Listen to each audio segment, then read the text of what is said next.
માં કન્ટેનર ચાલકે સ્કૂટર ચાલકને કચડી મારવાના પ્રયાસ કરનાર આરોપીને 28 વર્ષ બાદ ઝડપી પાડ્યો છે। ત્યારે વલસાડ પોલીસે 28 વર્ષથી ફરાર હત્યાના પ્રયાસના આરોપીની ધરપકડ કરી છે। તો આરોપી રામકિરણ વિજયપાલને ઉત્તર પ્રદેશના પ્રતાપગઢથી પકડવામાં આવ્યો છે। વર્ષ 1997માં ઉમરગામમાં એક કન્ટેનર ડ્રાઈવર અને સ્કૂટર ચાલક વચ્ચે ઝઘડો થયો હતો। ત્યારે આરોપીએ ગુસ્સામાં આવીને સ્કૂટર ચાલક પર કન્ટેનર ચડાવી દીધું હતું। આ ઘટનામાં સ્કૂટર ચાલક ગંભીર રીતે ઘાયલ થયો હતો। ત્યારે આરોપી ઘટના બાદથી ફરાર થઈ ગયો હતો। ત્યારે વલસાડ એસપી અને ડીવાયએસપીના માર્ગદર્શનમાં ચાલી રહેલા વિશેષ અભિયાન અંતર્ગત ભીલાડ પોલીસને મળેલી બાતમીના આધારે આરોપીની ધરપકડ કરવામાં આવી છે। ત્યારે આરોપી રામકરણ સનાતપુર પટ્ટીખેડ પ્રતાપગઢનો રહેવાસી છે। નાસ્તા ફરતા આરોપીને પકડવા માટેની જે ડીજીપી વિકાસ સાહેબની સૂચના હતી અને અનુસંધાને રેન્જ આઈજી શ્રી પ્રેમવીરસિંહ સાહેબે જે સૂચના આપી હતી અને જે સંકલન કર્યું હતું એના આધારે વલસાડ જિલ્લા પોલીસ ભીલાડ પોલીસ સ્ટેશનની ટીમને બે અલગ અલગ ગુનાઓમાં લાંબા વર્ષોથી નાસ્તા ફરતા આરોપી પકડવામાં ખૂબ મોટી સફળતા મળી છે।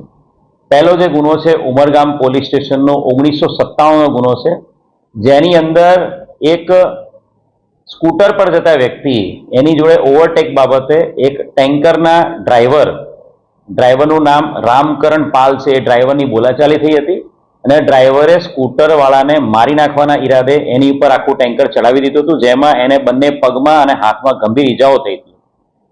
એ અનુસંધાને 1997માં ખૂનની કોશિશનો ગુનો દાખલ કરવામાં આવ્યો હતો।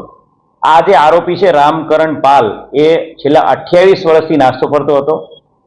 એ આરોપી બાબતે ટેકનિકલ ઇન્ટેલિજન્સ અને હ્યુમન ઇન્ટેલિજન્સથી વર્કઆઉટ કરતા ભીલાડ પોલીસ સ્ટેશનના જે કોન્સ્ટેબલ છે ભરતભાઈ મેણસીભાઈ, એમને ચોક્કસ હકીકત મળી હતી કે આ જે આરોપી છે હાલ ઉત્તર પ્રદેશ અને હરિયાણા રાજ્યમાં ખાસ કરીને ફરીદાબાદની આસપાસના વિસ્તારમાં ટ્રાન્સપોર્ટની જે ટ્રકો છે એ ટ્રકોમાં ડ્રાઈવરીની નોકરી કરે છે અને ડ્રાઈવરી કામ કરે છે।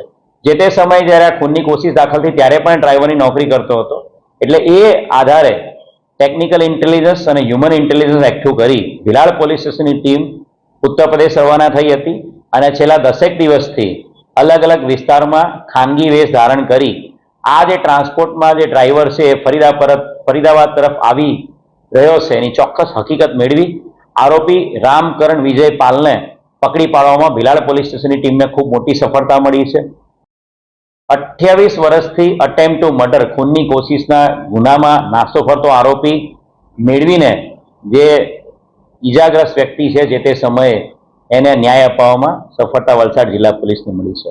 28 વર્ષના આરોપીને કઈ રીતે આઈડેન્ટિફાઈ કર્યો તેના જે ગુનાના જે કાગળો હતા એ 1997માં જે ગુનો દાખલ થયો એના કાગળો સાથે સાથે આ જે વ્યક્તિનું આખું નામ, એ જે તે સમયે જે ટેન્કર ચલાવતો હતો અને જે ભાગ્યો હતો ખૂનની કોશિશ કરીને એ વિગતો, અને એ પછી આ વ્યક્તિ ઓરિજિનલી જે એડ્રેસ એનું જે હતું ઉત્તર પ્રદેશનું, એ ઉત્તર પ્રદેશમાં જઈને એની તપાસ કરવામાં આવી હતી અને ઉત્તર પ્રદેશમાં ખાનગી રાહે બાતમીદારો ઊભા કરવામાં આવ્યા હતા અને જેના આધારે ચોક્કસ હકીકત મળી હતી કે આ જે વ્યક્તિ છે પોતાના ગામમાં રહેતો નથી, એ ત્યાંનો પ્રતાપગઢનો રહેવાસી પણ ત્યાં રહેતો નથી, પરંતુ એ હરિયાણા અને દિલ્હી અને ઉત્તર પ્રદેશ બાઉન્ડ્રી પર ટ્રાન્સપોર્ટની અલગ અલગ કંપનીઓમાં ડ્રાઈવર તરીકે નોકરી કરે છે અને એના આધારે આખું વર્કઆઉટ કરવામાં આવ્યું હતું અને જે ડ્રાઈવરી તરીકે એ જે ડ્રાઈવરી જે કરે છે એ જે કંપની આઈડેન્ટિફાઈ કરવામાં આવી હતી અને જે ટ્રકમાં એ ડ્રાઈવર તરીકે ફરીદાબાદ આવી રહ્યો છે આઈડેન્ટિફાઈ કરીને વોચ રાખીને એને દબોચી લેવામાં આવ્યો હતો।